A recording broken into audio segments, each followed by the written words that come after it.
So, with this comic's hardcover re-release that was announced about 2 weeks ago, and I think it's already out, I decided to do a review on probably one of my most beloved Aliens comics. Now, there's personally a lot of good ones. Hive, Rogue, there's so many good stories, but this little one-shot is nothing short of fantastic when it comes to the Aliens comic. If you're an Aliens fan, right off the bat, get this comic. Go look for the hardcover, or go look for the Aliens Omnibus Volume 3. That's where I got it. It's collected in my third volume of the Aliens Omnibus. And on a whole, the third volume of Aliens Omnibus series has collected a lot of good stories, from Rogue to Hive to Lab. Well, Hive's not in this one, that's in Volume 2. But Rogue's in here, Sacrifice is another one, good. Labyrinth, Advent Terminus, Reapers, and Horror Show sucks, but really, those are just really short stories. But it certainly makes up, out of the 7 stories, the first 4 are really good, and Salvation is nothing short of spectacular, in my opinion. So let me stop gushing over this comic and actually review it.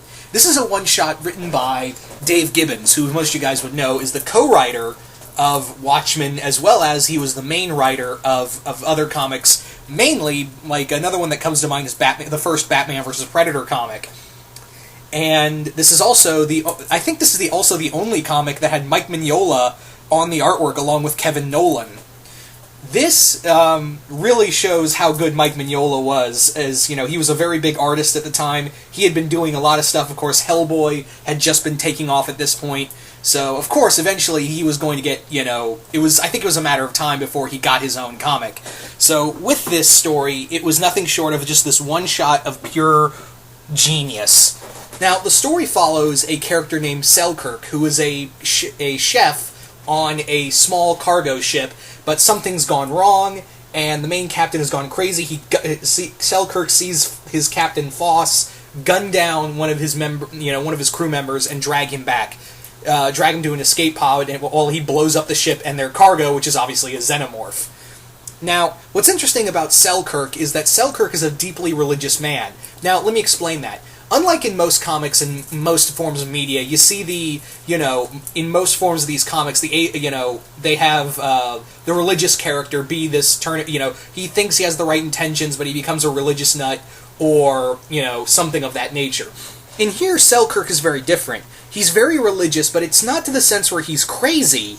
It's more the sense that his faith keeps him sane, and I really like that. It's a beautiful change, because you follow Selkirk as he's more or less feels like he's being tempted by God, and he kind of almost compares it to, many stories of the Old Testament and New Testament of the Bible, where, God put all these temptations and hardships for his most, his most devoted members of the church. So I thought that was really cool of how they did that, and how Selkirk really, compares all of these trials and temptations that he runs into, and his faith helps him fight through it. And you rarely get to see comics like that, and I really do appreciate it. I think this is a really cool idea. As always, Mike Mignola does not disappoint in any way, shape, or form in the artwork, and goddamn does he make the aliens look frickin' beautiful. In a sense, you can't make this ugly motherfucker look cute, but he does a good job of making him terrifying. The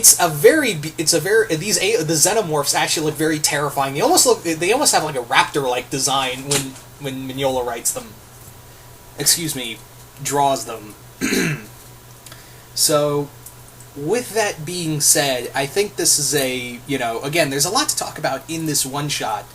I think that the character of Selkirk, he's very likable. You do feel bad for him. You do feel, a sense of hardship for him, because this is a guy who's never held a gun, he's never killed anyone, and he has to do some really horrible things to survive, and he still feels pretty bad about it. I mean,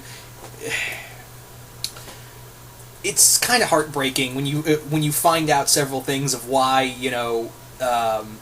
the xenomorphs are on this little planet that he's now crashed and stranded on, and something about another crew member that he finds out, a female crew member, he finds something out about her that really devastates him. And There's some beautiful imagery in here. Sometimes the artwork really speaks for itself, where there's not a lot of dialogue needed for some of these scenes, and the artwork just really says it for itself. Like when Selkirk actually runs into the alien xenomorph nest and sees the queen. He really much compares it to the devil sitting among the innocent and the damned upon a throne, spawning more demons. It's a very apt comparison, if you ask me. So, if nothing else, this is a comic that really just hits you hard, and it has a. I don't want to spoil the ending. I really do not want to spoil the ending for this comic, but it has an ending that you kind of saw coming, but at the same time you feel heartbroken and satisfied at the same time of the journey that Selkirk goes throughout this journey. So, if nothing else, this is a comic that shows a guy who's willing to put his faith on the line and help him through pretty much one of the most hellish moments in existence ever. I mean, this dude is, for the lack of a better word, alone. He's going out of his mind, and he has to, like I said, he has to do some really just horribly despicable stuff to, survive. And that's kind of his big thing, is that he has to, weather and fight his way through all of this, and the only thing that's keeping him going physically and mentally is his faith.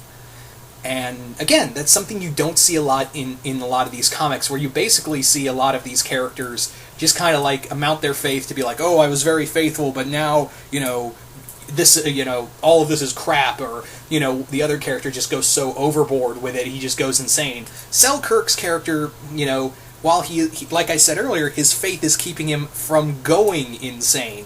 So I really do like that aspect, and I really do like how that's portrayed and how that's handled on a whole. So this is a comic I really do recommend, whether you get it for the omnibus. Like, the omnibus is run for about $25, but you can probably find it a lot cheaper on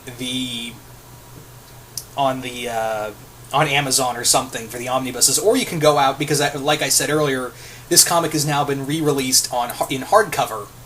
I don't know how much the hardcover is, because I already own the comic, so I haven't looked, but if you're an Aliens fan, I strongly recommend getting this comic. This is even if you don't read the Aliens comic, but you are a fan of the Aliens movies, I highly recommend this. The Aliens, I will say that they're not tampered with, like in some Alien comics, where they're tampered and made into hybrids or something.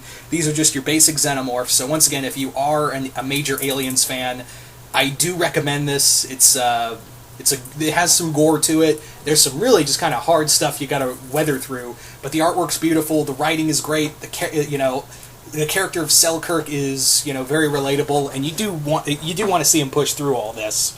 So all in all, this is just a beautiful comic, and if you want to know more a bit about the comic, go check out my good friend Milan Jeftik 1992's channel. I think it was either on his channel or his Russian Comic Book Geek channel that he reviewed this comic a lot better and a lot more in depth than I did. I just want to do a fun review in honor of the hardcover release. But once again, if you're an Aliens fan, highly recommend this. But once again, hope you all enjoyed this review, and I will see you guys later.